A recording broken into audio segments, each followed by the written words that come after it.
আসসালামু আলাইকুম প্রিয় শিক্ষার্থীরা, আশা করি তোমরা সবাই ভালো আছো, সুস্থ আছো। তোমাদের সবাইকে আবারও স্বাগতম স্কুল অফ এক্সিলেন্সের আরেকটি আয়োজনে। আজকে তোমাদের সামনে উপস্থিত হয়েছি যুক্তিবিদ্যা প্রথম পত্রের তৃতীয় অধ্যায় যুক্তিবিদ্যার উপাদান নিয়ে। যুক্তিবিদ্যার উপাদান তোমাদের যুক্তিবিদ্যার একটা ফাউন্ডেশনাল চ্যাপ্টার। মানে এই চ্যাপ্টারটা যদি তুমি ঠিকমতো বুঝো তাহলে দেখা যাবে যে জাস্ট এই অধ্যায়ের তথ্যের ভিত্তিতেই তুমি অন্য অধ্যায়গুলোর অনেকাংশ জিনিস বুঝতে পারবে। এবং এই অধ্যায়টা যদি তোমার ক্লিয়ার না থাকে তাহলে কিন্তু অন্য অধ্যায়গুলো তোমার জন্য বোঝা অনেক টাফ হয়ে যাবে। তো চলো আজকে আমরা এই অধ্যায়টা দেখবো, অধ্যায়ের এমসিকিউ দেখবো, এই অধ্যায়ের সৃজনশীল দেখবো, এবং এইগুলা সলভ করার মাধ্যমে বা এইগুলা দেখার মাধ্যমে এই অধ্যায়ের একটা পূর্ণাঙ্গ আমরা ধারণা পেতে যাচ্ছি ইনশাল্লাহ। প্রথম প্রশ্ন, টার্মিনাস শব্দটি কোন ভাষা থেকে এসেছে? যুক্তিবিদ্যা এমন একটা অধ্যায় বা যুক্তিবিদ্যা এমন একটা সাবজেক্ট যেখানে আসলে আমরা বিভিন্ন টার্মিনোলজি দেখে থাকি। কোনোটা ল্যাটিন, কোনোটা গ্রিক, কোনোটা হিব্রু, কোনোটা ইংরেজি, তাই না? কোনটা কোন ভাষা থেকে আসছে, যে ভাষা থেকে আসছে সেই ভাষায় ওইটার হলো গিয়ে মূল শব্দটা কি এবং উৎস ভাষা কোনটা, এগুলো কিন্তু আমাদের জানা দরকার। সেই প্রেক্ষিতে টার্মিনাস শব্দটি কোন ভাষা থেকে এসেছে? এটা এসেছে ল্যাটিন ভাষা থেকে। এবং টার্মিনাস আমরা মূলত ইংরেজিতে ব্যবহার করি টার্মিনোলজি হিসাবে, টার্মিনোলজি হিসাবে। তাহলে টার্মিনোলজি আসছে টার্মিনাস থেকে। টার্মিনাস একটা কি ল্যাটিন ভাষার শব্দ। তারপরে উ, আ, ছি এগুলা কি? এগুলা কি পদযোগ্য, পদ নিরপেক্ষ, সহপদযোগ্য, নাকি পদ ও শব্দ? এগুলা হলো পদ নিরপেক্ষ শব্দ, যেগুলার আসলে ওরকম কোনো মিনিং নেই। এগুলা জাস্ট কোনো এক্সপ্রেশন বোঝাচ্ছে। যে উ বলতে সাধারণত, উ আ বলতে আমরা সাধারণত ব্যথা পেলে এগুলা বলি। ছি আমরা যখন কোনো খারাপ কিছু দেখি বা অপমানজনক কোনো কিছু দেখি, লজ্জাজনক কোনো কিছু দেখি, তখন আমরা ছি বলে থাকি। তারপরে জাতার্থ হলো পদের কি? আমরা জানি যে পদের ব্যক্তার্থ থাকে, জাতার্থ থাকে। ব্যক্তার্থ কি? সংখ্যার কথা বলে। আর জাতার্থ কিসের কথা বলে? জাতার্থ বলে হলো গুণের কথা। জাতার্থ কিসের কথা বলে? গুণের কথা। এবং কোন গুণ? আবশ্যিক গুণ। আবশ্যিক মানে কি? আবশ্যিক মানে হলো ম্যান্ডেটরি বা বাধ্যতামূলক। মানে যেই গুণটা কোনো বস্তুর থাকতেই হবে সেটা হলো আবশ্যিক বা ম্যান্ডেটরি। ম্যান্ডেটরি। আচ্ছা, তারপরে পদের ব্যক্তার্থ জাতার্থের হ্রাস বৃদ্ধি কিভাবে ঘটে? আমরা জানি যে কোনো পদের ব্যক্তার্থ যদি বাড়ে তার কি জাতার্থ কমবে। কোনো পদের জাতার্থ বাড়লে ব্যক্তার্থ কমবে। তাহলে এইটার কি সম্পর্ক? এইটার হলো গিয়ে তোমার সম্পর্কটা বিপরীত নিয়মে, বিরুদ্ধ নিয়মে, যৌক্তিক নিয়মে, নাকি বৌদ্ধিক নিয়মে? এটা হবে হলো বিপরীত নিয়মে। যদি আমরা উদাহরণ হিসাবে তোমাদেরকে দেখাই, মনে করো আমি বললাম সকল জীব। তাহলে পৃথিবীতে যত ধরনের জীব আছে, মানুষ হোক, কোনো অন্য পশু হোক, প্রাণী হোক, কীট হোক, পতঙ্গ হোক, সবাই কিন্তু এই জীবের আন্ডারে। তাহলে সকল জীব। এবং তাহলে এইখানে আমরা কেবলমাত্র কোনটা নিয়ে কথা বলতেছি? জীবসত্তা। আমরা কি নিয়ে কথা বলতেছি? জীবসত্তা। তাহলে দেখো সকল জীব জীবসত্তা। তাহলে এইখানে আমার এটা কিসের কথা বলতেছি? আমি বলতেছি ব্যক্তার্থের কথা।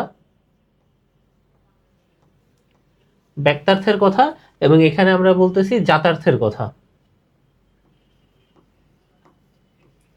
যাতায়াতের কথা বলতেছি। আবার আমি যদি সকল জীব থেকে বলি যে সকল মানুষ, সকল মানুষ, তাহলে দেখো এখানে ব্যক্তার্থ কমতেছে না? মানে সকল জীবে আমরা মানুষকে নিয়ে কথা বলতেছি, মুরগিকে নিয়ে কথা বলতেছি, গরুকে নিয়ে কথা বলতেছি, সাপকে নিয়েও কথা বলতেছি, বিড়ালকে নিয়েও কথা বলতেছি, ঈগলকে নিয়েও কথা বলতেছি, তাই না? কিন্তু যখন আমি বলতেছি সকল জীব, তাহলে পরিমাণটা কমে আসলো, তাই না, স্বাভাবিকভাবে। কিন্তু এখানে আমার জাতার্থ কিন্তু বৃদ্ধি পেয়েছে। জাতার্থ বৃদ্ধি পেয়ে কি হয়েছে? জীবসত্তা প্লাস তোমার তোমার মানব সত্তা। মানব সত্তা। তাহলে দেখো আমার কিন্তু কি জীবসত্তা ব্যক্তার্থ বাড়তেছে আর জাতার্থ কি কমতেছে। ব্যক্তার্থ বাড়তেছে আর সাথে সাথে জাতার্থ কমতেছে। আবার যদি আমি সকল মানুষ না বলে আমি যদি বলি যে সকল শিক্ষক, আমি যদি বলি সকল শিক্ষক, তাহলে সকল শিক্ষক, তাহলে এখানে কি হচ্ছে? আবার ব্যক্তার্থ কমতেছে। ব্যক্তার্থ কমতেছে। সকল শিক্ষকের থেকে আরো তো কম হলো কি সকল মানুষ, তাই না? কারণ সকল মানুষ যারা আছে সবাই কি শিক্ষক না, একটা গুটি কয়েক একটা নির্দিষ্ট পার্সেন্টের মানুষজনই শিক্ষক। তাহলে আমরা হলো এইখানে আবার যাতার্থ আমাদের কি জীবসত্তাও আছে, আবার মানব সত্তাও আছে, আবার যে শিক্ষকতা করার যে সত্তা বা যেইটা জ্ঞান সেটাও আমাদের এখানে যোগ হচ্ছে। তাহলে আমরা বুঝতে পারতেছি ব্যক্তার্থ যত বাড়বে যাতার্থ তত কমবে, এবং ব্যক্তার্থ যত কমবে যাতার্থ তত বাড়বে। আচ্ছা, তারপরে জাতি ও উপজাতি কোন ধরনের পদ? এটা হলো সাপেক্ষ পদ, কারণ উপজাতি জাতির উপর নির্ভর, জাতি হলো গিয়ে সবচেয়ে উপরে আছে, তাই না? তাহলে এটা কি একটা আর একটার সাপেক্ষ পদ, মানে একটা আর একটার সাথে রিলেটেড এরকম আর কি। আচ্ছা, গুণ ও পরিমাণ অনুসারে যুক্তিবিদ্যাকে কত, যুক্তিবাক্যকে কত ভাগে ভাগ করা যায়? যুক্তিবাক্যকে কিন্তু অনেক কয়েক ভাগে ভাগ করা যায়, যুক্তিবাক্যকে অনেক কয়েক ভাগে ভাগ করা যায়। কিন্তু যখন আমরা বলবো যে গুণ ও পরিমাণ অনুসারে, কি অনুসারে? গুণ ও পরিমাণ অনুসারে, তখন 4 ভাগে ভাগ করা যাবে, তখন 4 ভাগে ভাগ করা যাবে। আচ্ছা, গুণ ও পরিমাণ অনুসারে যুক্তিবাক্যকে 4 প্রকার এই ভাগে ভাগ করা হয়েছে, এবং এটাকে বলা হয় একত্রে চতুর্বর্গ বিন্যাস বা 4 ফোল্ডেড স্কিম। এবং এটাকে মূলত কয় ভাগে ভাগ করা হয়েছে বা কয়টা বাক্যে ভাগ করা হয়েছে? এটা হলো গিয়ে 4টা। যেরকম সার্বিক সদার্থক যুক্তিবাক্য, এটাকে কি বলা যায়? এ বাক্য। সার্বিক নঙার্থক যুক্তিবাক্য ই বাক্য। বিশেষ সদার্থক যুক্তিবাক্য আই বাক্য। এবং বিশেষ নঙার্থক যুক্তিবাক্য ও বাক্য। তাহলে সার্বিক সদার্থক বাক্যে কি সকলকে নিয়ে কথা বলা হবে এবং বাক্যটা অ্যাফার্মেটিভ হবে বা তোমার সদার্থক হবে, মানে এখানে হয় শব্দের ব্যবহার থাকবে। সার্বিক নঙার্থকে কি গুটি কয়েক মানুষের কথা বলবে বা গুটি কয়েক বস্তুর কথা বলবে, এবং সেখানে হয় থাকবে। বিশেষ সদার্থককে কি ঠিক ওরকম গুটি কয়েক মানুষের কথা বলবে বা কোনো কথা বলবে।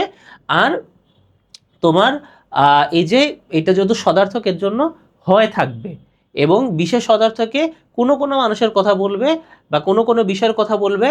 আর যেহেতু নঙার্থক এর জন্য নয় হবে। যেরকম দেখো, আমি যদি এক্সাম্পল দিয়ে তাহলে এখন দেখাই দেই যে কিভাবে কি হচ্ছে না হচ্ছে। সার্বিক সদার্থক যুক্তিবাক্যটা যদি আমরা দেখি, সার্বিক সদার্থক যুক্তিবাক্যে দেখলে দেখবো যে সকল মানুষ হয় মরণশীল। তাহলে সার্বিক, তাহলে সবাইকে নিয়ে বসে, তাহলে হলো। আর সদার্থক তাহলে হয় থাকবে। তাহলে দেখো আমরা কিন্তু বুঝে পেয়েছি সার্বিক সদার্থক যুক্তিবাক্য আমরা কিভাবে বুঝতে পারবো। আবার দেখো, কোনো মানুষ নয় অমর, তাহলে এখানে কোনো মানুষ নয় অমর বলতে তোমার মনে হচ্ছে যে অল্প কিছু মানুষের কথা বলছে, না, কিন্তু এখানে বলছে কোনো মানুষ, মানে এমন কোনো মানুষ নাই যারা হলো অমর না। তাহলে এইখানে দেখো কোনো, এই কোনো কিন্তু সার্বিক সবার কথা বলতেছে। আর যেহেতু সার্বিক নঙার্থক, এই যে দেখো নয় আছে, তাহলে বুঝতে পারলাম যে এটা সার্বিক নঙার্থক বাক্য, যেটা সংকেত হলো ই। আবার বিশেষ সদার্থক যুক্তি বাক্য আছে, যেটা হলো গিয়ে কোনো কোনো মানুষ হয় বুদ্ধিমান। তাহলে দেখো এখানে কিন্তু কোনো কোনো মানে অল্প কয়েকজন মানুষের কথা বলছে, সব মানুষ বুদ্ধিমান না, কোনো কোনো মানুষ বুদ্ধিমান। সার্বিক সদার্থক, তাহলে সদার্থক, তাহলে এখানে সার্বিক বিশেষ সদার্থক, তাহলে আমরা বিশেষের কথা বলতেছি। আবার সদার্থকের জন্য এই যে হয় হয়ে গেছে। আবার বিশেষ নঙার্থক, তাহলে এখানেও কোনো কোনোর কথা বলবে, অল্প কিছুর কথা বলবে, যে দেখো কোনো কোনো। আর বিশেষ নঙার্থক যেহেতু, এর জন্য এখানে কি হবে? নয় হবে, এর জন্য এখানে নয় হবে। আবার তাহলে এই বিষয়টা আমরা বুঝলাম।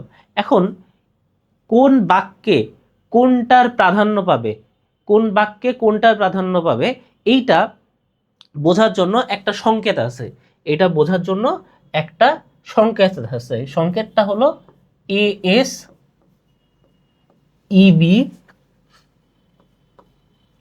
I N OP. তাহলে A S E B I N OP. এখন এ ই আই ও আমরা তো বুঝতেছি যে এ মানে সার্বিক সদার্থক যুক্তিবাক্য, সার্বিক নঙার্থক যুক্তিবাক্য, আই বিশেষ সদার্থক যুক্তিবাক্য ও বিশেষ নঙার্থক যুক্তিবাক্য। এখানে তাহলে এস বি এন পি এগুলা দিয়ে কি বোঝাচ্ছে? এটা বলতে বোঝাচ্ছে, যদি আমরা এই বিষয়টা এখানে লিখে দেই, যে এস বলতে বোঝায় সাবজেক্ট, তারপরে বি বলতে বোঝায় বোথ, মানে সাবজেক্ট আর অবজেক্ট বোথ বা প্রেডিকেট। তাহলে বি মানে কি? বি মানে বোথ। এন মানে কি? নান। এবং ও আর হলো এখানে আছে পি, পি মানে কি? প্রেডিকেট। প্রেডিকেট। প্রেডিকেট। তাহলে এ যুক্তি বাক্যের সাবজেক্ট প্রাধান্য পাবে, মানে উদ্দেশ্য প্রাধান্য পাবে। ই যুক্তি বাক্যে উদ্দেশ্য এবং বিধেয়, মানে যার সম্পর্কে বলা হচ্ছে এবং যা বলা হচ্ছে। উদ্দেশ্য মানে যার সম্পর্কে বলা হচ্ছে, আর বিধেয় মানে কি, যা বলা হচ্ছে। তাহলে উদ্দেশ্য বিধেয় দুইটাই প্রাধান্য পাবে। আই যুক্তি বাক্যে উদ্দেশ্য বিধেয় কোনোটাই প্রাধান্য পাবে না। আর ও যুক্তি বাক্যে প্রেডিকেট মানে বি এর প্রাধান্য পাবে। এইটা আমরা কিন্তু এইখান থেকে বুঝে নিতে পারি। এক্সাম্পল থেকেই যদি আমরা দেখি, তাহলে এ যুক্তি বাক্যে সাবজেক্টের প্রাধান্য পাবে। তাহলে যে সকল মানুষ, এখানে সকল মানুষের প্রাধান্য পাচ্ছে এবং এই যে বিধেয় এটার প্রাধান্য পাচ্ছে না। আর ই যুক্তি বাক্যে এই যে কোনো মানুষ আর অমর, এই দুইটারই কি প্রাধান্য পাচ্ছে। তাই এ এস আমরা বুঝলাম যে এ যুক্তি বাক্যে এস মানে সাবজেক্টের প্রাধান্য পাবে বা উদ্দেশ্য প্রাধান্য পাবে বা ব্যাপ্যতা হবে। ই যুক্তি বাক্যে উদ্দেশ্য বিধেয় দুইটাই ব্যাপ্য হবে বা দুইটাই প্রাধান্য পাবে। আই যুক্তি বাক্যে কি কোনোটাই প্রাধান্য পাবে না, তাহলে কোনোটাই ব্যাপ্য না, উদ্দেশ্য বিধেয় দুইটাই অব্যাপ্য। এবং কোনো কোনো মানুষ নয় সৎ, তাহলে এই যে সৎ এইটা যে প্রেডিকেট, এইটা হলো বিধেয়টা হলো প্রাধান্য পাবে বা ব্যাপ্য পাবে। এবং এই যে ফর্মুলাটা, এই সূত্রটা কে দিয়েছিলেন, এই সূত্রটা দিয়েছে সুইনবার্ন। এটা কে দিয়েছেন, এটা দিয়েছেন হলো সুইনবার্ন।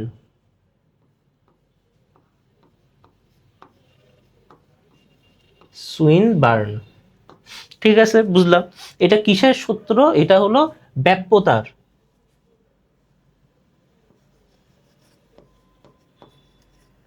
ব্যাপ্যতার সূত্র। ওকে, সব বাঘ হয় হিংস্র, বাক্যটি কি? তাহলে আমরা এতক্ষণ যেটা দেখছি সেটার উপর ভিত্তি করে বলি। তাহলে দেখো এখানে কি আছে, এখানে বলছে সব বাঘ, তাহলে এখানে কি সার্বিক। আবার এইখানে আসছে কি হয়, তাই না, হয় আছে, তাহলে সার্বিক সদার্থক। এবং আমরা জানি যে সার্বিক সদার্থক বাক্য কোনটা, সার্বিক সদার্থক বাক্য হলো এই যে এ যুক্তি বাক্য। সার্বিক সদার্থক বাক্য এ যুক্তি বাক্য। আচ্ছা, পদের ব্যাপ্যতা কি প্রকাশ করে? এই যে আমরা দেখলাম না কিছুক্ষণ আগে যে বললাম যে পদের ব্যাপ্যতা সূত্র, পদের ব্যাপ্যতা কি প্রকাশ করে? এটা প্রকাশ করে আসলে ব্যক্তার্থ। কি প্রকাশ করে? এটা প্রকাশ করে ব্যক্তার্থ। আচ্ছা, A S E B I N O P, এই সূত্রটা কে প্রবক্তা বা এই সূত্রটা কে দিয়েছেন? এই সূত্রটা দিয়েছেন এই যে সুইনবার্ন, সূত্রটা দিয়েছেন সুইনবার্ন। নিচের কোন যুক্তিবাক্য উদ্দেশ্য ও বিধেয় দুইটাই ব্যাপ্য? কোন যুক্তিবাক্যে উদ্দেশ্য বিধেয় দুইটাই ব্যাপ্য? তাহলে আমরা কি পড়ছি, কি জানিছি? A S E B I N O P, E B মানে ই বোথ। তাহলে ই যুক্তিবাক্যের উদ্দেশ্য বিধেয় দুইটাই ব্যাপ্য। তাহলে এমসিকিউ তো আমরা দেখলাম 10টা, এবার চলো আমরা সিকিউ এ চলে যাই। আচ্ছা, শিক্ষিত, দেখো এখানে আমরা দেখতেছি যে একদম ভিতরে মানুষ, তারপরে শিক্ষিত মানুষ, তারপরে শিক্ষিত সৎ মানুষ। আর তাহলে আমরা মানুষ, এইটা হলো গিয়ে ব্যক্তার্থের হিসাব। আর জাতার্থের হিসাব কি? মানুষে কেবলমাত্র জীববৃত্তি বুদ্ধিবৃত্তির কথা বলতেছে। শিক্ষিত মানুষকে কি বলতেছে? যে জীববৃত্তি বুদ্ধিবৃত্তি শিক্ষার কথা বলতেছে। শিক্ষিত সৎ মানুষে জীবনবৃত্তি বা জীববৃত্তি বুদ্ধিবৃত্তি শিক্ষা প্লাস সততা, এই বিষয়গুলো বলছে। তাহলে স্বাভাবিকভাবে আমরা এই যে এইখানে যেটা আমরা দেখছিলাম যে ব্যক্তার্থ বাড়লে জাতার্থ কমে, জাতার্থ বাড়লে ব্যক্তার্থ বাড়ে, ঠিক একইভাবে এখানে আমরা দেখতেছি কি, এখানে আমাদের ব্যক্তার্থ বা যে সংখ্যা, জীবের সংখ্যা, সেটা আস্তে আস্তে কি কমতেছে না বাড়তেছে? কমতেছে না বাড়তেছে? কমতেছে। কারণ মানুষে আমরা সকল মানুষ নিয়ে কথা বলতেছিলাম, কিন্তু যখন আমরা শিক্ষিত মানুষ নিয়ে কথা বলবো তখন তাইলে অশিক্ষিত মানুষ বাদ যাবে। তারপর আমরা যখন হলো গিয়ে শিক্ষিত মানুষের পরে শিক্ষিত সৎ মানুষ নিয়ে কথা বলবো, তাহলে তখন শিক্ষিত অসৎ মানুষ বাদ যাবে, তাই না? শিক্ষিত অসৎ মানুষ বাদ যাবে। তাহলে এখানে কি ব্যক্তার্থ কমতেছে, আর এইখানে কি জাতার্থ বা গুণ আস্তে আস্তে বাড়তেছে, এখানে তো লেখাই আছে। আচ্ছা, তাহলে এখন আমরা সৃজনশীলে চলে যাই। বুঝলাম যুক্তিবিদ্যায় শব্দ কয় প্রকার। যুক্তিবিদ্যায় শব্দ হলো 3 প্রকার। যুক্তিবিদ্যায় শব্দ কত প্রকার? 3 প্রকার। আচ্ছা, অজাতার্থক পদ বলতে কোনটা বোঝায়? অজাতার্থক পদ বলতে কি বোঝায়? আমরা এমনিতে তো জানি জাতার্থ কিসের হিসাব? গুণের হিসাব। আচ্ছা, যে পদে শুধু ব্যক্তার্থ অথবা শুধু জাতার্থকে নির্দেশ করে তাকে অজাতার্থক পদ বলে। যে পদ শুধু ব্যক্তার্থ অথবা শুধু জাতার্থকে নির্দেশ করে, মানে কেবলমাত্র যখন একটাকে নির্দেশ করবে তখন তাকে অজাতার্থক পদ বলে। এখন তাইলে আমরা আরেকটু বিস্তারিত দেখি যে ব্যক্তার্থ হলো পদের পরিমাণগত দিক। এই যে এটা কিন্তু আমাদের খুব সুন্দরভাবে মনে রাখতে হবে, নাইলে কিন্তু হবে না। ব্যক্তার্থ কিসের কথা বলে? পরিমাণের কথা বলে। ব্যক্তার্থ হলো পদের পরিমাণগত দিক। কিসের দিক? পরিমাণগত দিক। আর যথার্থ হলো পদের কেমন দিক? গুণগত দিক। জাতার্থ হলো পদের গুণগত দিক। তাই যে পদের মাধ্যমে শুধু ব্যক্তার্থ অথবা শুধু জাতার্থকে প্রকাশ পায় তাই অজাতার্থক পদ। এখন যদি আমরা উদাহরণ দেখি, যেমন ঢাকা শব্দটি দ্বারা কেবলমাত্র জেলাকে নির্দেশ করে, তাই এটা কেবলমাত্র জেলাকে নির্দেশ করে, কিন্তু এটার মাধ্যমে কিন্তু কোনো গুণ প্রকাশ পাচ্ছে না, তাই না? তাই এই শব্দটির দ্বারা কেবল ব্যক্তার্থ প্রকাশ পেয়েছে, কোনো জাতার্থ প্রকাশিত হয় নাই। তার কারণ আমি যখন বলি যে ঢাকা, তাহলে ঢাকা বলতে আমরা কি ইমাজিন করি? ঢাকা শহর কি ইমাজিন করি? কিন্তু এই ঢাকা বলার মাধ্যমে আমরা কি ঢাকা শহরের গুণ সম্পর্কে কোনো কিছু জানতে পারতেছি? জানতে পারতেছি না। আচ্ছা, কোনো জাতার্থ প্রকাশিত হয় নাই, তাই পদটি অজাতার্থক। তাহলে বুঝলাম বিষয়টা কি। ঘ নাম্বারে উদ্দীপক এতে পদের কোন দিক প্রতিফলিত হয়েছে? স্বাভাবিকভাবে আমরা কিসের কথা মানে বুঝছি? এটা হলো ব্যক্তার্থর কথা, এবং এটা কিসের কথা? এটা জাতার্থর কথা হলো কে বলছে। তাহলে কিসের কথা বলছে? এখানে ব্যক্তার্থের দিক প্রতিফলিত হয়েছে। তোমরা অনেকে ব্যক্তার্থ বানানটা কিন্তু ভুল করো। তোমরা কিভাবে এই বানানের ভিতরে একটা আকার নিয়ে আসো। অনেকেই হলো কি যে জ ফলার পর একটা আকার দাও, বা এই জ ফলার পর একটা আকার দাও, বা এই জ ফলাটার জায়গায় জ ফলা বাদ দিয়ে আকার দিয়ে দাও। বানানটা কিন্তু খুব কেয়ারফুলি দেখতে হবে। আচ্ছা, তাহলে কিসের কথা বলছে? ব্যক্তার্থের কথা বলছে। তাহলে ব্যক্তার্থ কি? ব্যক্তার্থর উদাহরণ, ব্যক্তার্থর বৈশিষ্ট্য দিলেই কিন্তু আমাদের হয়ে যাচ্ছে, ভেরি ইজি। ব্যক্তার্থ বলতে কোনো একটি পদের সংখ্যার দিককে বোঝায়। তাহলে ব্যক্তার্থ কিসের দিককে বোঝাবে? সংখ্যার দিককে বোঝাবে, অলরেডি আমরা জানি। অর্থাৎ একটি পদের পরিমাণগত দিককে বোঝায়। কিসের দিককে বোঝায়? পরিমাণগত দিক বা সংখ্যাগত দিককে বোঝায়। যুক্তিবিদ্যায় কোনো একটি পদ একই সঙ্গে যে বস্তু বা বস্তু সমূহের উপরে প্রযোজ্য হয় তাকে ওই পদের ব্যক্তার্থ বলে। অর্থাৎ ব্যক্তার্থ হলো কোনো একটি পদের সংখ্যা, ব্যাপ্তি বা বিস্তৃতির দিক। তাহলে স্বাভাবিকভাবে যদি কোনো সংজ্ঞা মনে রাখতে চাও তাহলে কিন্তু এই সংখ্যাটা মোটামুটি বেশ ইজি, যে ব্যক্তার্থ হলো কোনো একটি পদের সংখ্যা, ব্যাপ্তি ও বিস্তৃতির দিক। এবং যখনই সংজ্ঞা দিবা সবসময় ট্রাই করবে একটা উদাহরণ দেওয়ার। যেরকম মানুষ পদটির ব্যক্তার্থ কি? সকল মানুষ। মানুষ পদটির ব্যক্তার্থ কি? সকল মানুষ। তাহলে আমরা যখন বলতেছি মানুষ, মানুষ বলতে কিন্তু আমরা সকল মানুষকে ইন্ডিকেট করতেছি। কেননা মানুষ পদটি অতীত, বর্তমান, ভবিষ্যতে সকল মানুষের উপরে প্রযোজ্য। তাই মানুষ পদটি দ্বারা সংখ্যাগত দিক থেকে সকল মানুষকে বোঝায়। তাহলে প্রথমে আমরা কি এক কথায় উত্তর দেব যে এটা কি বোঝাচ্ছে, বা এটা কি আমরা এর সাথে একমত না দ্বিমত, এই জিনিসটা আমরা বলবো। তারপরে দ্বিতীয় প্যারাতে কি বলবো? যেই জিনিস নিয়ে আমরা কথা বলতেছি সেই বিষয়টার আমরা একটু একটা ডেফিনেশন দিব, সেটার আমরা উদাহরণ দিব, সেটার বৈশিষ্ট্য দিব। আর লাস্ট প্যারাতে, গ নাম্বারের লাস্ট প্যারাতে আমরা উদ্দীপককে একটু টেনে নিয়ে আনবো, উদ্দীপককে সামারি করব, এবং আমরা এইটার উত্তর যেটা দিছি এইটা কেন উদ্দীপকের যে বিষয়টা নিয়ে কথা বলতেছে ওইটা, সেটা আমাদের একটু রিলেট করে বা লজিক দিয়ে দেখাই দিতে হবে। যেরকম উদ্দীপকের চিত্র এক অংশে মানুষ, শিক্ষিত সৎ মানুষ হিসাবে পদের সংখ্যাগত দিক উল্লেখ করা হয়েছে। আর যুক্তিবিদ্যায় সংখ্যাগত দিক বলতে পদের ব্যক্তার্থকে বোঝায়। তাহলে দেখো এখানে সুন্দর করে একটা লাইনের ভিতরেই তোমার উদ্দীপকে কি বলা আছে সেটা বলছে, এবং সেইটা কেন ব্যক্তার্থ বা সেইটা কেন জাতার্থ বা সেটা যেটাই হোক, এটা আরেক লাইনে সুন্দর করে বুঝাই দিছে। যেহেতু চিত্র এক অংশ দ্বারা পদের সংখ্যাগত দিককে নির্দেশ করা হয়েছে, তাই এ চিত্র ব্যক্তার্থের প্রতিফলন ঘটেছে। তাহলে দেখো কি সুন্দর করে সৃজনশীলের উত্তরটা দিয়ে আসছে। এবং এভাবে যদি তোমরা উত্তর লেখো তাইলে মনে হয় না যে 3 থেকে তোমাকে 0.25 নাম্বারও কেউ কাটবে। আচ্ছা, ঘ নাম্বার, উদ্দীপক এ ও বি এর পারস্পরিক হ্রাস বৃদ্ধির সম্পর্ক বিশ্লেষণ করো। তাহলে ব্যক্তার্থ বাড়লে জাতার্থ কমে, জাতার্থ বাড়লে ব্যক্তার্থ কমে, এই যে সম্পর্কটা, এটাই এখন আমাদের বুঝাই দিতে হবে। উদ্দীপকের চিত্র 1 দ্বারা পদের ব্যক্তার্থ দিক প্রকাশিত হয়েছে, আর চিত্র 2 দ্বারা জাতার্থ দিকটাকে প্রকাশিত হয়েছে। জাতার্থ স্পেলিংটাও কিন্তু মনে রাখবা, জাত, জফলা, থয়, র। আচ্ছা, প্রকাশিত হয়েছে। পদের ব্যক্তার্থ জাতার্থের মধ্যে সম্পর্ক বিদ্যমান, তবে এ সম্পর্ক হলো বিপরীতক্রমে হ্রাস বৃদ্ধির সম্পর্ক। এই ফ্রেজটা কিন্তু অবশ্যই বলতে হবে যে বিপরীতমুখী হ্রাস বৃদ্ধির সম্পর্ক। বিপরীতমুখী হ্রাস বৃদ্ধির সম্পর্ক মানে একটা হ্রাস পেলে একটা বৃদ্ধি পায়, একটা বৃদ্ধি পেলে আর একটা হ্রাস পায়। ব্যক্তার্থের কোনো পদের সংখ্যা বা বিস্তৃতিকে নির্দেশ করে। তাহলে ব্যক্তার্থ কিসের জন্য, কোনটাকে নির্দেশ করে? সংখ্যাকে নির্দেশ করে, আমরা অলরেডি জানি। অর্থাৎ ব্যক্তার্থ কোনো বস্তু বা বিষয়ের পরিমাণ বা সংখ্যাগত দিককে নির্দেশ করে, আর যাদার্থ হলো কোনো পদের গুণগত দিক, অর্থাৎ কোনো বস্তু বা বিষয়ের আবশ্যিক গুণকে, মানে যেই গুণটা যে বস্তুর ভিতরে থাকাটা আবশ্যিক বা ম্যান্ডেটরি, যেটা না থাকলেই নাই, তার যাতার্থ বলে, তাকে যাতার্থ বলে। তাহলে সহজেই আমরা এই যে এইটুকুর মাধ্যমে আমরা বুঝে ফেলতেছি যে ব্যক্তার্থ কি, যাতার্থ কি।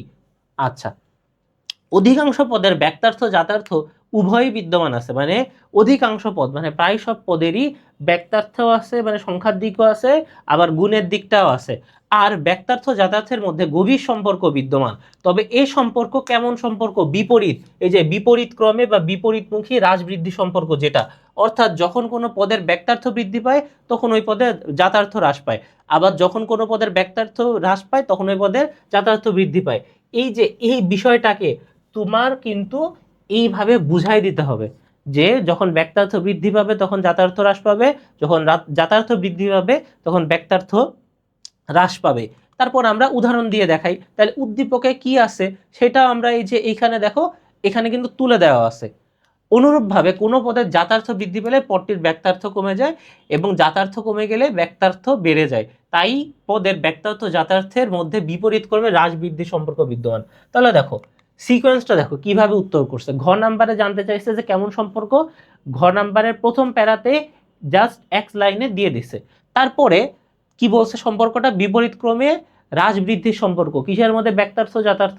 তাহলে 2 নাম্বার প্যাসেজে আমাদের বলতে হবে ব্যক্তার্থ কি, যাতার্থ কি, এবং তাদের ভিতরে যে হ্রাস বৃদ্ধির সম্পর্ক আমরা বলতেছি, বিপরীতমুখী হ্রাস বৃদ্ধির সম্পর্ক, এই বিষয়টা আসলে কি সেটা আমাদের 2 নাম্বার প্যাসেজে বলে দিতে হবে। 3 নাম্বার প্যাসেজে কি বলবো?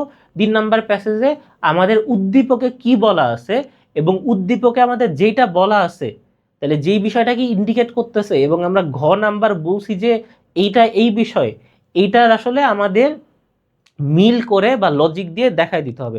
মানে সহজ কথায় আমাদের বলতে হবে যে উদ্দীপকে এইটা এইটা বলা আছে, এবং এই কারণেই আমরা বলতে পারতেছি যে এটা তাদের ভিতরে যে সম্পর্ক, এটা বিপরীতমুখী হ্রাস বৃদ্ধির সম্পর্ক, এটা আমাদের যুক্তি দিয়ে বা লজিক দিয়ে দেখাই দিতে হবে। পরিশেষে বলা যায় যে পদের ব্যক্তার্থ যাতার্থের মধ্যে, আর এইখানে কি লাস্ট প্যারাতে জাস্ট দুইটার একটা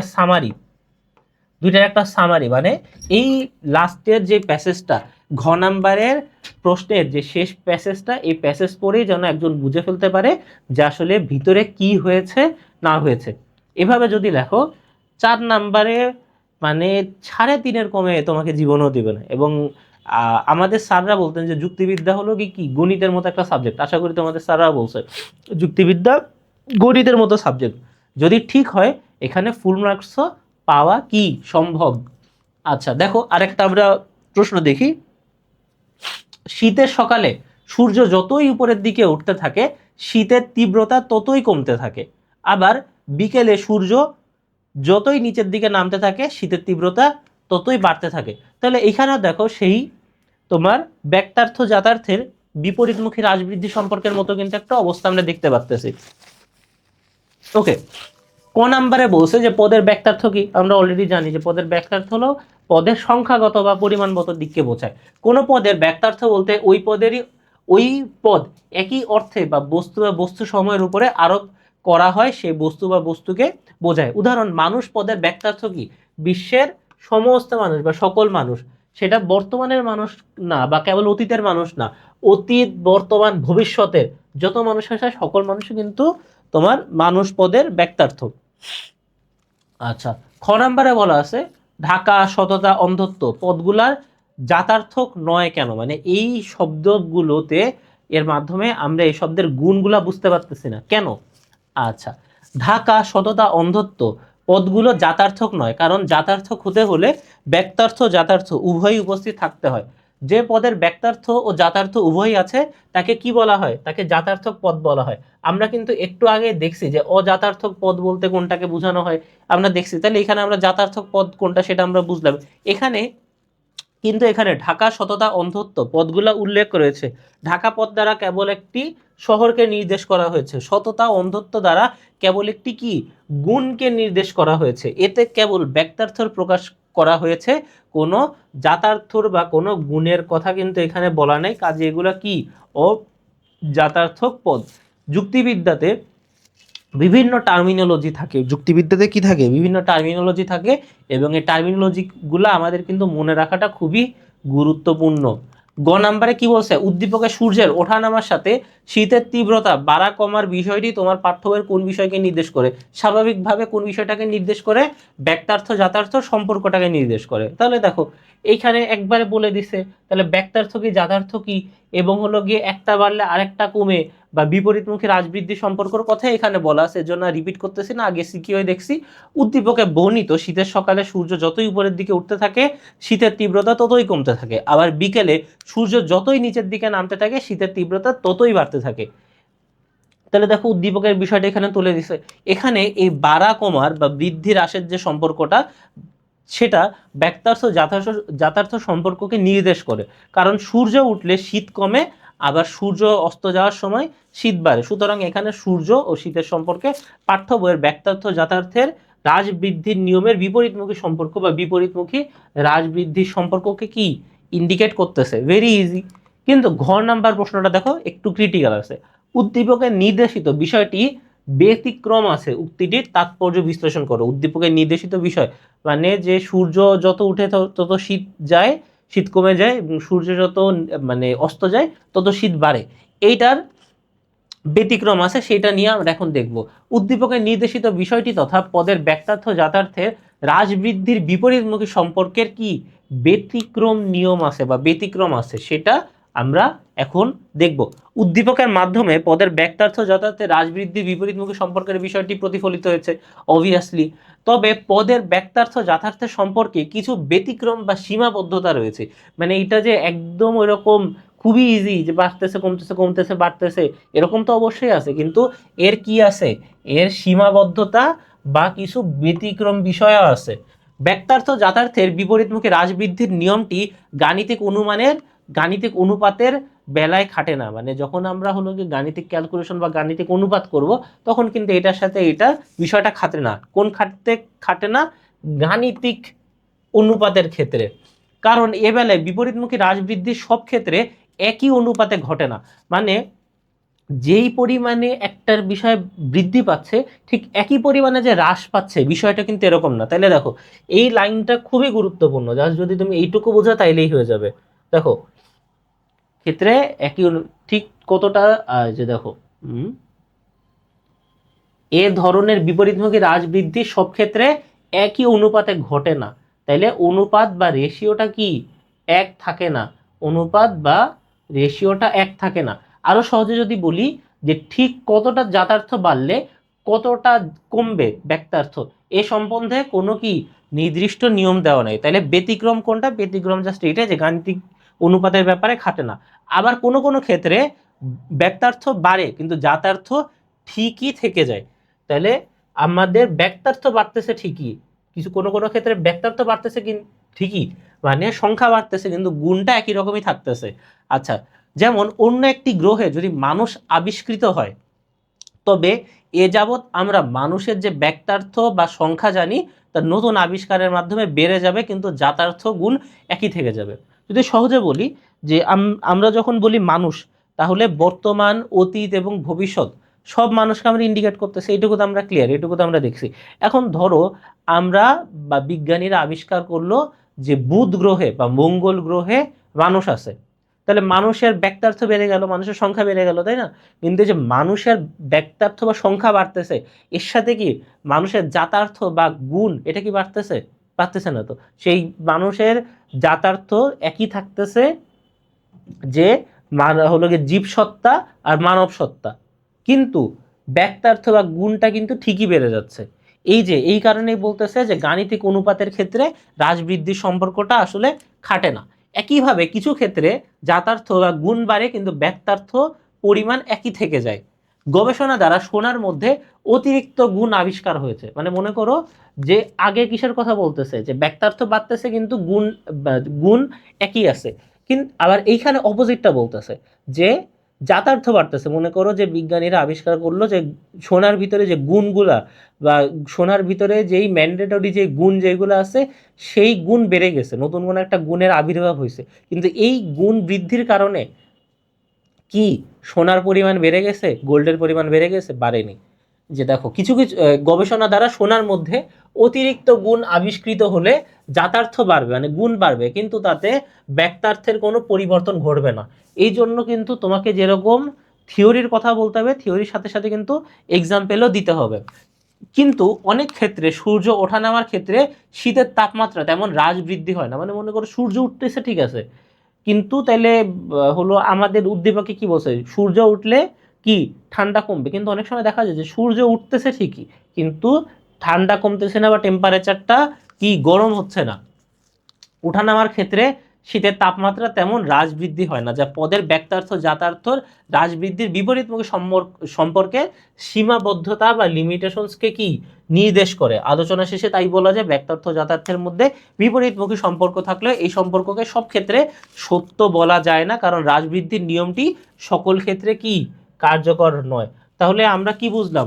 আমরা ব্যক্তার্থ বুঝলাম, এটা সংখ্যার দিক, আমরা জাতার্থ বুঝলাম গুণের দিক, এবং এদেরকে হ্রাস বৃদ্ধির একটা সম্পর্ক আছে সেটাও বুঝলাম, এবং এটার যে একটা সীমাবদ্ধতা আছে যেটা গাণিতিক অনুপাতের ক্ষেত্রে প্রযোজ্য না।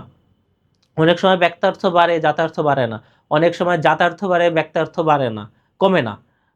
অনেক সময় যেটা বলতেছিলাম, অনেক সময় ব্যক্তার্থ বাড়ে জাতার্থ কমে না, একই থাকে। অনেক সময় জাতার্থ বাড়ে ব্যক্তার্থ কমে না, একই থাকে, তাই না?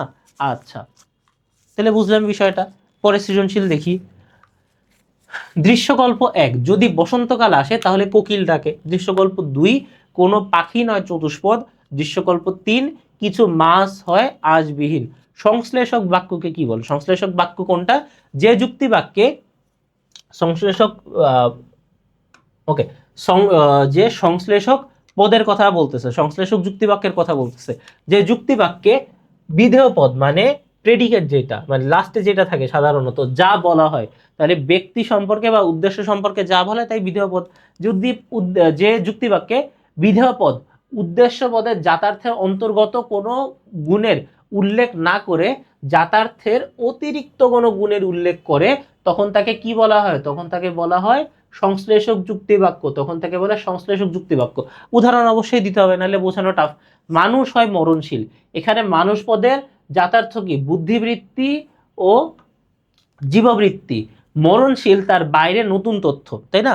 তাহলে আমরা তো জানি যে মানুষের জাতার্থ কি? মানুষের জাতার্থ হলো গিয়ে জীববৃত্তি এবং বুদ্ধিবৃত্তি, কিন্তু এখানে যখন বলতেছে মানুষ হয় মরণশীল, তখন মরণশীল কিন্তু এইটার বাইরে ব্যক্তার্থ, এই যে মানুষের যে জাতার্থ মানে বুদ্ধিবৃত্তি আর জীববৃত্তি, এর বাইরে নতুন একটা গুণের কথা বলতেছে, এবং সেটাই হলো সংশ্লেষক যুক্তিবাক্য। এটাই কি সংশ্লেষক যুক্তিবাক্য, নতুন যে তথ্য আমরা পাচ্ছি। এবং এখানে তাহলে নতুন তথ্য কোনটা?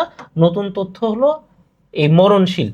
আচ্ছা, অবধারণ ও যুক্তিবাক্য এক নয় কেন? তার মূল বিষয় হলো, এক লাইনে যদি বলি, অবধারণ একটা মানসিক প্রক্রিয়া আর যুক্তিবাক্য ভাষাগত রূপ হয়। এই দুটি বিষয় এক নয়। তাহলে সহজ কথা, আমরা যেই জিনিসটা, আমরা যেই চিন্তা ভাবনাটা মাথায় করি সেটা হলো যৌক্তিক চিন্তা ভাবনা মাথায় করি, সেইটা হলো অবধারণ। সেটা কি? অবধারণ। এবং এই অবধারণটাই যদি আমরা লিখিতভাবে নিয়ে আসি একটা স্ট্রাকচারের মধ্যে, তখন সেটা হলো যুক্তিবাক্য। তাহলে অবধারণ কি? অবধারণ হলো মানসিক প্রক্রিয়া, আর যুক্তিবাক্য কি? এটা হলো ভাষাগত রূপ। তাহলে দুইটার ভিতরে পার্থক্য আছে আমরা বুঝলাম। দুটি ধারণার মধ্যে স্বীকৃতি বা অস্বীকৃতিমূলক মানসিক অবস্থাকে অবধারণ বলে। যেমন দুধ হয় পুষ্টিকর, এই ধারণাটি যখন মনে মনে অবস্থান করে তখন সেটাকে কি বলবে? অবধারণ। মানে আমরা মনে মনে যখন ভাববো যে দুধ হয় পুষ্টিকর বা দুধ পুষ্টিকর, তখন সেটা অবধারণ। কিন্তু এটাকে যখন আমরা মৌখিকভাবে বা লিখিতভাবে নিয়ে আসবো, তখন সেটা ভাষাগত দিক হয়ে যাবে, এবং তখন সেটা হবে কি? যুক্তিবাক্য। আচ্ছা, এই ধারণাটি যখন মনে মনে অবস্থান করে তখন সেটি অবধারণ। আর দুটি পদের মধ্যকার লিখিত বা মৌখিক বিবৃতিকে, তাহলে যুক্তিবাক্য লিখিতও হতে পারে, যুক্তিবাক্য মৌখিকও হতে পারে। লিখিত বা মৌখিক বিবৃতিকে বলা হয় যুক্তিবাক্য। যেমন কিছু ফুল হয় লাল, এটি একটি কি? যুক্তিবাক্য। সুতরাং দেখা যায় যে অবধারণ মানসিক বিষয় আর যুক্তিবাক্য ভাষায় প্রকৃষ্ট রূপ। এই কারণে অবধারণ যুক্তিবাক্য এক নয়। আমরা বুঝাই দিলাম। আচ্ছা, সম্বন্ধের দিক থেকে দৃশ্যকল্প এক কোন প্রকার যুক্তিবাক্যকে নির্দেশ করে? সম্বন্ধের দিক থেকে দৃশ্যকল্প এক কোন প্রকার যুক্তিবাক্যকে নির্দেশ করে, এখন আমরা সেটা দেখব। সম্বন্ধের দিক থেকে দৃশ্যকল্প এক শর্তযুক্ত বা সাপেক্ষ যুক্তিবাক্য প্রকারের অন্তর্ভুক্ত প্রাকল্পিক যুক্তিবাক্যকে নির্দেশ করে। তাহলে কোনটাকে নির্দেশ করে? শর্তযুক্ত বা সাপেক্ষ প্রকারের অন্তর্ভুক্ত প্রাকল্পিক। শর্তযুক্ত বা সাপেক্ষ কেন? তার কারণ হলো যদি বসন্তকাল আসে তাহলে কোকিল ডাকবে, তাহলে কোকিলের ডাকাটা কিসের উপর নির্ভরশীল? বসন্তকাল আসবে কি আসবে না, বসন্তকাল আসবে কি আসবে না। তাহলে বসন্তকাল এটা কি ইন্ডিপেন্ডেন্ট ভ্যারিয়েবল, স্বাধীন। আর হলো গিয়ে কোকিল ডাকে, এটা ডিপেন্ডেন্ট ভ্যারিয়েবল। কার উপর ডিপেন্ডেন্ট? এটা হলো বসন্তকাল আসার উপর ডিপেন্ডেন্ট। তাহলে দেখি যে যুক্তিবাক্যের মূল বক্তব্য বা বিবৃতি কোনো শর্তের উপর নির্ভরশীল থাকে, যে কোনো শর্তের উপর তো নির্ভরশীল, তাই না? তাহলে এই যে কোকিলের ডাকা কিসের উপর নির্ভরশীল? বসন্তকাল আসার উপর নির্ভরশীল। শর্তের উপর নির্ভরশীল থাকে তাকে শর্তযুক্ত বা সাপেক্ষ যুক্তিবাক্য বলে। শর্তযুক্ত বা সাপেক্ষ যুক্তিবাক্য বলে। সাপেক্ষ যুক্তিবাক্য আবার প্রাকল্পিক ও বৈকল্পিক দুই ভাগে ভাগ করা যায়। তাহলে যে সাপেক্ষ বা তোমার এই যে সাপেক্ষ বা শর্তযুক্ত যে যুক্তিবাক্য, এটাকে আমরা দুই ভাগে ভাগ করতেছি, প্রাকল্পিক ও বৈকল্পিক। যে সাপেক্ষ যুক্তিবাক্য তে যদি যদি ডট ডট তাহলে থাকে, এই যে দেখো এখানে আছে যে যদি, এই যে আছে তো আমাদের যদি ডট ডট তাহলে থাকে, এটা তাহলে কি হবে? তাহলে বা অনুরূপ শর্তের মাধ্যমে গঠিত হয়, তখন তাকে প্রাকল্পিক যুক্তিবাক্য বলে। তখন তাকে কি বলবে? প্রাকল্পিক যুক্তিবাক্য। প্রাকল্পিক যুক্তিবাক্য। তাহলে আমাদের আমাদের উদ্দীপকের যে দৃশ্যকল্প এক, সেটা কেমন বাক্য? সেটা হলো প্রাকল্পিক, হলো সাপেক্ষ যুক্তিবাক্য। প্রাকল্পিক সাপেক্ষ যুক্তিবাক্য। যেমন যদি সে পরিশ্রমী হয় তাহলে সে সফলতা লাভ করবে। এই যে যে আমাদের ক্রাইটেরিয়া দেওয়া আছে সেটাতে কি বলা আছে? যদি ডট ডট ডট তাহলে। তাহলে আমরা বুঝতে ফেললাম এটা সাপেক্ষ যুক্তিবাক্য। সাপেক্ষ যুক্তিবাক্যের কোন ধরনের? দুই ধরন তো আছে। এটা প্রাকল্পিক। সফলতা লাভ করবে। সফলতা লাভ করার পূর্ব শর্ত কি? পরিশ্রমী হয়। তাহলে আগে পরিশ্রমী হতে হবে, তারপর সফলতা লাভ করবে। এখানে যুক্তিবাক্য দুটি যদি ডট ডট তাহলে দ্বারা শর্তযুক্ত, অর্থাৎ সফলতা যে লাভ করবে তা নির্ভর করছে পরিশ্রমের উপর। তাই এটি প্রাকল্পিক যুক্তিবাক্যর একটি দৃষ্টান্ত বা উদাহরণ। উদ্দীপকের এই যে দৃশ্যকল্প একে বলা হয়েছে যদি বসন্তকাল আসে, তাহলে এইখানে জাস্ট উদ্দীপকটা শর্টে দেওয়া আছে এবং এইটা কেন প্রাকল্পিক সাপেক্ষ যুক্তিবাক্য সেটা লজিক খাটায় বা মিল হিসাবে দেখাই দিছে গ নাম্বারে। ঘ নাম্বারে কি বলছে? গুণ ও পরিমাণগত পরিমাণের ভিত্তিতে যুক্তিবাক্যের শ্রেণীবিভাগের আলোকে দৃশ্যকল্প দুই ও দৃশ্যকল্প তিনের মধ্যে তুলনা করো। তাহলে এই যে দৃশ্যকল্প দুই এবং দৃশ্যকল্প তিন, এটা কিসের ভিত্তিতে? গুণ ও পরিমাণের ভিত্তিতে। তাহলে A A C B I N O P বা এ যুক্তিবাক্য, ই যুক্তিবাক্য, আই যুক্তিবাক্য, ও যুক্তিবাক্য, সার্বিক সদার্থক যুক্তিবাক্য, সার্বিক নঙার্থক, বিশেষ সদার্থক, বিশেষ নঙার্থক, ওই বিষয়টা আমরা এখানে দেখব। গুণ ও পরিমাণের ভিত্তিতে দৃশ্যকল্প দুই ও দৃশ্যকল্প তিন যথাক্রমে সার্বিক নঙার্থক এবং বিশেষ সদার্থক যুক্তিবাক্যকে নির্দেশ করেছে। কিভাবে আমরা একটু দেখি। দেখো, কোনো পাখি নয় চতুষ্পদ, তাহলে কোনো পাখি নয় চতুষ্পদ, এখানে কিন্তু সব পাখিকে নির্দেশ করছে। তাহলে এইটা কি? এটা সার্বিক। আর এখানে কি আছে? নয়। তাহলে সার্বিক নঙার্থক যুক্তিবাক্য, সার্বিক সদার্থক যুক্তিবাক্য, সার্বিক নঙার্থক যুক্তিবাক্য। তাহলে এটা ই যুক্তিবাক্য। এটা কোন ধরনের যুক্তিবাক্য? এটা ই যুক্তিবাক্য। এখানে কি বলছে? কিছু মাছ হয় আঁশবিহীন, তাহলে এখানে কিছু, তাহলে বিশেষ, আর এখানে হয় আছে সদার্থক, তাহলে বিশেষ সদার্থক যুক্তিবাক্য কোনটা? আই যুক্তিবাক্য। এটা আই যুক্তিবাক্য। শেষ, বুঝে ফেললাম। আচ্ছা, যে যুক্তিবাক্যের বিধেয় পদটি উদ্দেশ্য পদে সমগ্র ব্যক্তার্থকে অস্বীকার করে তাকে সার্বিক নঙার্থক যুক্তিবাক্য বা ই যুক্তিবাক্য বলে। তাহলে সার্বিক নঙার্থক যুক্তিবাক্য এবং ই যুক্তিবাক্য বলতে কোনটাকে বোঝায় তার সঙ্গে এখানে আমরা দেখছি। অর্থাৎ ই যুক্তিবাক্যে গুণের দিক থেকে নঙার্থক এবং পরিমাণের দিক থেকে সার্বিক হয়ে থাকে। দৃশ্যকল্প দুইয়ে যেটা বলা আছে, দৃশ্যকল্প দুইয়ে বর্ণিত কোনো পাখি নয় চতুষ্পদ, এখানে বিধেয় চতুষ্পদ পদটি দ্বারা উদ্দেশ্য পদটির উদ্দেশ্যে পাখি পদের সমগ্র ব্যক্তার্থকে অস্বীকার করা হয়েছে। তাহলে আমরা বুঝলাম যে দৃশ্যকল্প দুইয়ের যে লাইনটা, এটা কেন সার্বিক নঙার্থক যুক্তিবাক্য বা ই যুক্তিবাক্য, এটা বৈশিষ্ট্যের মাধ্যমে, এটা সংজ্ঞার মাধ্যমে বোঝানো হয়েছে। তারপরে আবার যে যুক্তি বাক্যের বিধেয় পদটি উদ্দেশ্য পদের আংশিক ব্যক্তার্থকে স্বীকার করে তাকে বিশেষ সদার্থক যুক্তি বাক্য বা আই যুক্তি বাক্য বলে। বুঝে ফেললাম যে আমাদের দ্বিতীয় যে বাক্যটা, যেটা হলো কিছু মাস হয় আঁশবিহীন, এটা আই যুক্তি বাক্য বা বিশেষ সদার্থক যুক্তি বাক্য। আচ্ছা, দৃশ্যকল্প 3-এ বর্ণিত কিছু মাস হয় আঁশবিহীন, এখানে বিধেয় মানে উদ্দেশ্য, বিধেয় মানে প্রেডিকেট, মানে উদ্দেশ্য সম্পর্কে বা সাবজেক্ট সম্পর্কে যা বলা হচ্ছে তা হলো কি বিধেয়। এখানে বিধেয় আঁশবিহীন পদটি উদ্দেশ্য মাছ, তাহলে মাছ সম্পর্কে বলা হচ্ছে, তাহলে যাকে সম্পর্কে বলা হচ্ছে সেটা হলো উদ্দেশ্য, এবং উদ্দেশ্য সম্পর্কে যা বলা হচ্ছে সেটা হলো বিধেয়, পদের অংশ বিশেষ সম্পর্কে স্বীকার করে নেওয়া হয়েছে। সুতরাং দৃশ্যকল্প 2 ও 3 গুণ ও পরিমাণ অনুসারে কি ভিন্ন, গুণ এবং পরিমাণ অনুসারে দুইটা ভিন্ন। ভিন্ন অনুসারে দৃশ্যকল্প 2 নঙার্থক ও দৃশ্যকল্প 3 সাদার্থক, এবং পরিমাণ অনুসারে দৃশ্যকল্প 2 সার্বিক, দৃশ্যকল্প 3 বিশেষ। স্বাভাবিক, তাই না? তার কারণ কি, আমরা জানি যে এখানে ই যুক্তি বাক্য আছে। ই যুক্তি বাক্য কি? ই যুক্তি বাক্য সার্বিক, নঙার্থক, শর্টে লিখলাম। আর আই যুক্তি বাক্য কি? আই যুক্তি বাক্য বিশেষ এবং সদার্থক। তাহলে এইখানে আমরা কিসের বিষয় বলতেছে? এখানে আমাদের সংখ্যার বিষয় বলতেছে, আর এখানে আমাদের কিসের বিষয় বলতেছে? গুণের বিষয় বলতেছে। মানে এখানে আমাদের কিসের কথা বলতেছে? এখানে আমাদের ব্যক্তার্থের কথা বলতেছে, এখানে আমাদের জাতার্থের কথা বলতেছে। তাহলে ব্যক্তার্থ বা সংখ্যার হিসাবে ই যুক্তি বাক্য সার্বিক, কিন্তু তোমার জাতার্থ হিসাবে এটা হলো নঙার্থক। আবার অন্যদিকে আই যুক্তি বাক্য বা ব্যক্তার্থের হিসাবে কি বিশেষ, এবং গুণ বা জাতার্থের হিসাবে সদার্থক, মানে অ্যাফার্মেটিভ বা পজিটিভ। তাহলে দেখো, ই যুক্তি বাক্য এবং আই যুক্তি বাক্য একদম একটা আর একটার বিপরীত। যেইখানে একটা সদার্থক সেইখানে আরেকটা নঙার্থক, যেখানে একটা সার্বিক সেইখানে আর একটা কি বিশেষ। আচ্ছা, বুঝলাম। আলোচনা শেষে বলা যায় দৃশ্যকল্প 2 এবং দৃশ্যকল্প 3 উল্লেখিত উভয় প্রকার যুক্তি বাক্যের মধ্যে যথেষ্ট পার্থক্য বিদ্যমান। তাহলে এর মাধ্যমে আমরা কি বুঝে নিলাম যে ই যুক্তি বাক্য এবং আই যুক্তি বাক্যের মধ্যে পার্থক্য বা ডিফারেন্সটা কি। পরের সৃজনশীলে আমরা দেখি প্রথম যুক্তি বাক্য কি, সব গাছ হয় সবুজ। তাহলে বুঝলাম এটা এ যুক্তি বাক্য। তার কারণ কি, এখানে তোমার সার্বিক এবং এখানে কি সদার্থক। আর দ্বিতীয় যুক্তি বাক্য কি, কোনো ফুল নয় সবুজ, তাহলে কোনো, তাহলে এটা হলো গিয়ে সার্বিক, আর নয় নঙার্থক, তাহলে সার্বিক নঙার্থক, তাহলে ই যুক্তি বাক্য।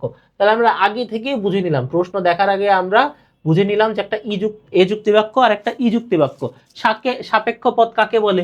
যে পদ অন্য পদের সাহায্য ছাড়া অর্থ প্রকাশ করতে পারে না তাকে সাপেক্ষ পদ বা রিলেটিভ টার্ম বলে। যেরকম আমি বললাম যে স্বামী, তাহলে স্বামী হওয়ার জন্য তো স্ত্রী থাকা লাগে, তাই না? হাজব্যান্ড ওয়াইফ হওয়ার জন্য ওয়াইফ থাকা লাগে। তাহলে হাজব্যান্ডের সাপেক্ষ পদ কোনটা? হাজব্যান্ডের সাপেক্ষ পদ হলো ওয়াইফ। স্বামী কার স্বামী? স্ত্রীর স্বামী, তাই স্বামী স্ত্রী সাপেক্ষ পদ। আবার আমি যদি বলি যে স্ত্রী, এটা কেউ যে স্ত্রী হয়েছে তাইলে তার জন্য তো তার একটা হাজব্যান্ড থাকা লাগবে, তাইলে এইটা হলো সাপেক্ষ পদ মানে রিলেটিভ টার্ম। সকল শব্দ পদ নয়, সকল শব্দ পদ নয়। তার কারণ কি? কারণ আমরা এখন এখানে দেখব। সকল শব্দ যুক্তিবাক্যের উদ্দেশ্য বা বিধেয় হিসাবে ব্যবহৃত হতে পারে না, বিধায় সকল শব্দই পদ নয়। মানে যেই শব্দগুলো যুক্তিবাক্যে উদ্দেশ্য বা বিধেয় হিসাবে বসতে পারবে বা সাবজেক্ট বা প্রেডিকেট হিসাবে বসতে পারবে, তখন কেবলমাত্র সেটাকে পদ বলবে, না হলে সেটাকে পদ বলবে না। দেখি, যে শব্দ বা শব্দ সমষ্টি কোনো যুক্তিবাক্যের উদ্দেশ্য বা বিধেয় হিসাবে ব্যবহৃত হয় বা হতে পারে, সেই শব্দ বা শব্দ সমষ্টিকে পদ বলে। দেখো সুন্দর করে, অনেক সুন্দর করে এখানে কি দিয়ে দিছে, একটা পদের ডেফিনেশন দিয়ে দিছে যে পদ হইতে গেলে কি হইতে হবে। পদ হইতে গেলে কোনো যুক্তিবাক্যে হয় উদ্দেশ্য হিসাবে থাকতে হবে, না হলে তোমার বিধেয় হিসাবে থাকতে হবে, না তাহলে কেবলমাত্র সেটাকে পদ বলা হবে, না হলে সেটাকে পদ বলা হবে না। শব্দ বিভিন্ন প্রকার হতে পারে, বিভিন্ন প্রকার শব্দের মধ্যে থেকে কেবল একটি অংশ যুক্তিবাক্যের উদ্দেশ্য বা বিধেয় হিসেবে ব্যবহৃত হতে পারে। সকল প্রকার শব্দ যুক্তিবাক্যের উদ্দেশ্য বা বিধেয় হিসেবে ব্যবহৃত হতে পারে না। যেহেতু সকল শব্দ যুক্তিবাক্যের উদ্দেশ্য বা বিধেয় হিসেবে ব্যবহৃত হতে পারে না, তাই সকল শব্দ পদ নয়, তাই সকল শব্দ কি নয়, পদ নয়। ভেরি ইজি, বুঝে ফেললাম আমরা।